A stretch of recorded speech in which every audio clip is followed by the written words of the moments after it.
Ma Rainey's Black Bottom was one of my most highly anticipated movies of the year, even before the unfortunate news of Chadwick Boseman's passing. But guys, let me tell you, this movie's real good, and I'm excited to talk to you all about what made this movie so enjoyable. Let's get into it.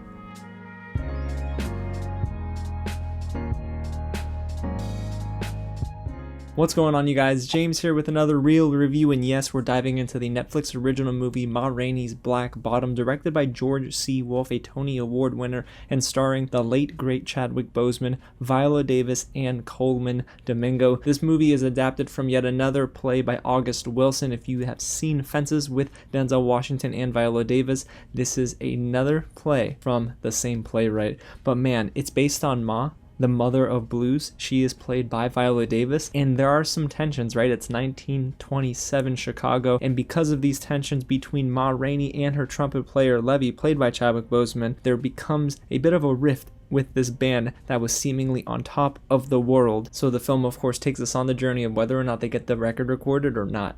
It is a very exhilarating film. It is fascinating in the acting department, and there's so much to talk about. But before we do, guys, if this is your first time here at the channel, welcome to Real James, where I talk about movies early just like this all the time. Go ahead and get subscribed to the channel if you haven't already, and tap on that bell so you don't miss out on anything new. Tomorrow, we are going to be talking about The Mandalorian Season 2 finale. I'll be reacting to that for you guys.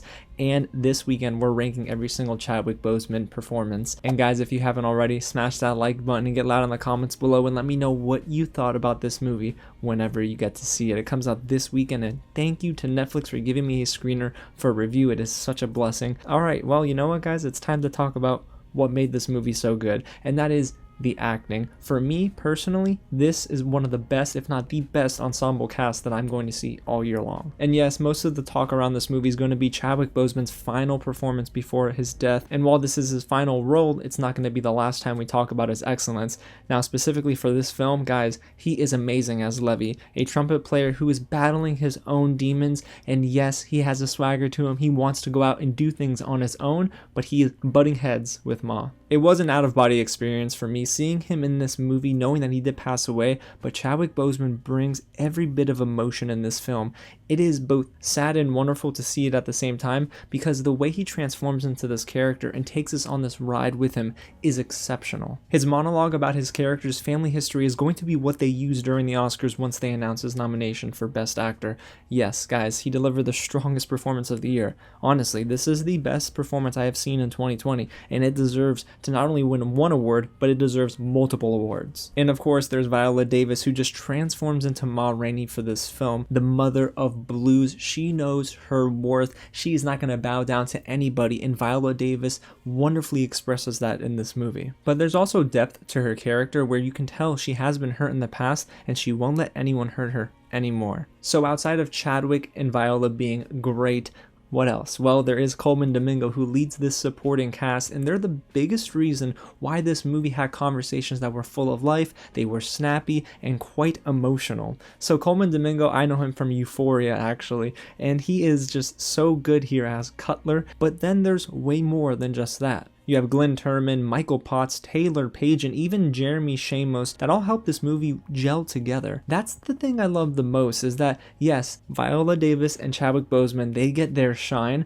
but it's everyone surrounding them that I feel like they were given their chance as well. So the movie doesn't stray away from giving us really genuine moments with everybody. This film also nailed the production design. The sets felt so alive. The costume design was wonderful. I love Ma Rainey's costume design. Oh man, Viola Davis just crushed it. She floored me with how she was just able to bring this movie to another level. And sometimes that was just by the way she dressed, by the way she acted. It was so cool to witness on screen. There's also commentary here on racial tensions back in the 20s, but it's also relevant for today's day and age. And even though the dialogue and aesthetic was very specific to the 20s, there were some things that you could pick out and still see it happening today. And it is a shame, but this movie played to the emotion in me, and it made me frustrated sometimes, which it was supposed to, but this movie does, again, have a great deal of commentary, both in social and racial issues. So you have the acting, the production design, and even some of the writing that's pretty darn good.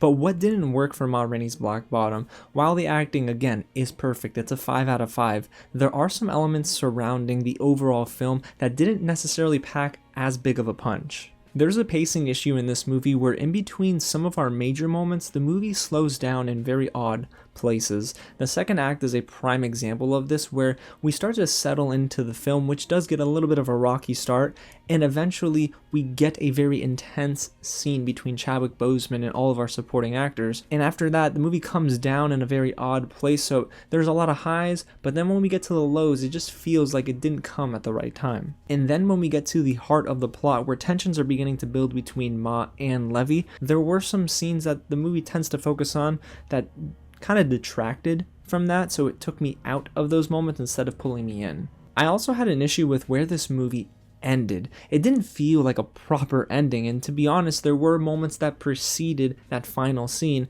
that should have actually been the end cap to a movie that was carrying a ton of emotion in that third act. Director George C. Wolfe again is a Tony winner, so he knows his stuff when it comes to plays. However, this film adaptation of August Wilson's play didn't necessarily carry as much consistency as Fences, for example. And while it doesn't happen often, I feel the editing was also a little bit off, especially in the beginning of the movie, where I feel like there were times that cuts happened where they shouldn't have happened, and then that opening title sequence was a little odd and out of place, but right after that 10 to 15 minute mark, I was locked all the way in. So overall, you guys, Ma Rainey's Black Bottom does feature the best ensemble cast of the year. The acting here is extraordinary, and it does make it a must-see on Netflix. Chadwick Boseman delivers an all-time great performance, right up there with his role as James Brown in Get On Up. Viola Davis also continues to prove time and time again that she is not just one of the greatest actresses of my generation, she's one of the greatest actors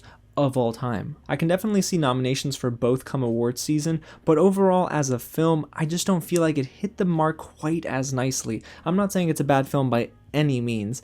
I just feel like there are certain elements of this movie that didn't blend as well as the acting did. But still, Ma Rainey's Black Bottom carries a very powerful message with equally impacting acting that deserves to be seen by everyone. So if I had to rate this movie, guys, it's definitely a very strong 4 out of 5 for me. Now, I think that this is a film that, again, is a must-see, so strap in, get ready for a wild ride, especially towards that second half, but it is a movie that, again, carries such an important message that everyone needs to hear. Now, I want to know what you guys have to say about this film, so go ahead and get loud down below in the comments, smash that like button if you haven't already, and don't forget to hit the big red button below and tap on that bell so you don't miss out on any new content like my Mandalorian Season 2 finale reaction tomorrow, and we're ranking every single Chadwick Boseman film this weekend. We're about to finish 2020 strong. I have a good feeling I'll have a Wonder Woman review up next week as well. Alrighty guys, well hey, enough of that, we'll tease it as we get closer to it. Thank you so much for checking out this review, and I'll catch you at the next screening.